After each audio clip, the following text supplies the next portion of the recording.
ਕਿ ਦੁੱਲਾ ਭੱਟੀ ਜਿਹੜਾ ਹੈ ਚੋਰ ਸੀ, ਡਾਕੇ ਮਾਰਦਾ ਸੀ। ਹਾਲਾਂਕਿ ਇਹ ਚੋਰ ਨਹੀਂ ਸੀ। ਇਹ ਜਿੰਨੇ ਵੀ ਡਾਕੇ ਮਾਰਦਾ ਸੀ, ਚੋਰੀਆਂ ਕਰਦਾ ਸੀ, ਵੱਡੇ ਵੱਡੇ ਜਗੀਰਦਾਰਾਂ ਨੂੰ ਟੱਕਰ ਲੈਂਦਾ ਸੀ, ਉਹਨਾਂ ਕੋਲ ਰਕਮ ਖੋਹਦਾ ਸੀ, ਲੁੱਟਦਾ ਸੀ, ਇਹ ਗਰੀਬ ਬੱਚੀਆਂ ਦੀ ਸ਼ਾਦੀ ਕਰਵਾ ਦਿੰਦਾ ਸੀ। ਤੇ ਉਹੀ ਬੱਚੀਆਂ ਲੋਹੜੀ ਦੇ ਤਿਉਹਾਰ ਦੇ ਵਿੱਚ 13 ਜਨਵਰੀ ਨੂੰ ਦੁੱਲੇ ਭੱਟੀ ਨੂੰ ਯਾਦ ਕਰਦੀਆਂ ਤੇ ਇਹਦੇ ਨਾਮ ਦੇ ਗੀਤ ਗਾਉਂਦੀਆਂ। ਹੁਣ ਇਹਦਾ ਮਸ਼ਹੂਰ ਜਿਹੜਾ ਗੀਤ ਹੈ, ਲੋਕ ਦਾਸਤਾਨ ਲੋਕ ਗੀਤ ਜਿਹੜਾ ਪੰਜਾਬੀ ਦੇ ਵਿੱਚ ਹੈ, ਸੁੰਦਰ ਮੰਦਰੀਏ ਤੇਰਾ ਕੌਣ ਵਿਚਾਰਾ ਦੁੱਲਾ ਭੱਟੀ ਵਾਲਾ। ਹੁਣ ਇਹ ਕੀ ਚੱਕਰ ਹੈ ਦੁੱਲਾ ਭੱਟੀ ਵਾਲਾ, ਸੁੰਦਰ ਮੰਦਰੀਏ ਤੇਰਾ ਕੌਣ ਵਿਚਾਰਾ ਦੁੱਲਾ ਭੱਟੀ ਵਾਲਾ? ਇਹ ਦੋਸਤੋ ਸੁੰਦਰੀ ਤੇ ਮੁੰਦਰੀ ਦੋ ਭੈਣਾਂ ਸੀ ਜਿਹਨੂੰ ਅਕਬਰ ਬਾਦਸ਼ਾਹ ਨੇ ਸ਼ਾਹੀ ਕਿਲਾ ਲਾਹੌਰ ਦੇ ਵਿੱਚ ਕੈਦ ਕੀਤਾ ਹੋਇਆ ਸੀ। ਤੇ ਇਸ ਦੁੱਲਾ ਭੱਟੀ ਨੇ ਉਹਨਾਂ ਦੋਨਾਂ ਭੈਣਾਂ ਨੂੰ ਉੱਥੋਂ ਛੁਡਵਾਇਆ ਤੇ ਆਜ਼ਾਦ ਕਰਵਾਇਆ।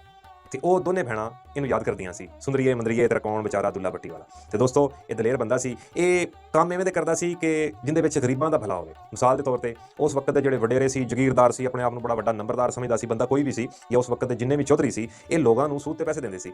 ਸੂਦ ਤੇ ਪੈਸੇ ਦੇਣੇ, ਇਹਨਾਂ ਦੀ ਜ਼ਮੀਨਾਂ ਦੀਆਂ ਫਰਦਾਂ ਵੀ ਲੈ ਲੈਣੀਆਂ, ਉਸ ਵਾਰ ਰਜਿਸਟਰੀਆਂ ਵੀ ਲੈ ਲੈਣੀਆਂ, ਤੇ ਸੂਦ ਦੇ ਪੈਸੇ ਅਗਰ ਵਾਪਸ ਨਾ ਦੇਣੇ ਤੇ ਕਬਜ਼ਾ ਕਰ ਲੈਣਾ। ਦੁੱਲੇ ਭੱਟੀ ਨੇ ਇਹਨਾਂ ਸਾਰਿਆਂ ਨੂੰ ਖੜਕਾਇਆ, ਸਾਰੀਆਂ ਫਰਦਾਂ ਸਾਰੀਆਂ ਰਜਿਸਟਰਾਂ ਵਾਪਸ ਲੈ ਕੇ ਗਰੀਬਾਂ ਨੂੰ ਦੇ ਦਿੱਤੀਆਂ। ਨਾਲ ਉਹਨਾਂ ਨੂੰ ਇਹ ਵੀ ਕਿਹਾ ਕਿ ਇਹਨਾਂ ਨੂੰ 1 ਰੁਪਈਆ ਨਹੀਂ ਦੇਣਾ ਦੁਬਾਰਾ, ਨਾ ਸੂਦ ਦਾ ਦੇਣਾ ਤੇ ਨਾ ਜਿਹੜੇ ਪੈਸੇ ਤੁਸੀਂ ਲੈਣ ਨਾ ਉਹ ਵਾਪਸ ਕਰਨੇ। ਰਜਿਸਟਰੀਆਂ ਤੁਹਾਡੇ ਕੋਲ ਆ ਗਈਆਂ। ਇਸ ਲਈ ਦੁੱਲਾ ਭੱਟੀ ਨੂੰ ਕਿਸਾਨ ਪੰਜਾਬੀ ਲੋਕ ਕਾਫੀ ਜ਼ਿਆਦਾ ਮੁਹੱਬਤ ਦੇ ਨਾਲ ਯਾਦ ਕਰਦੇ।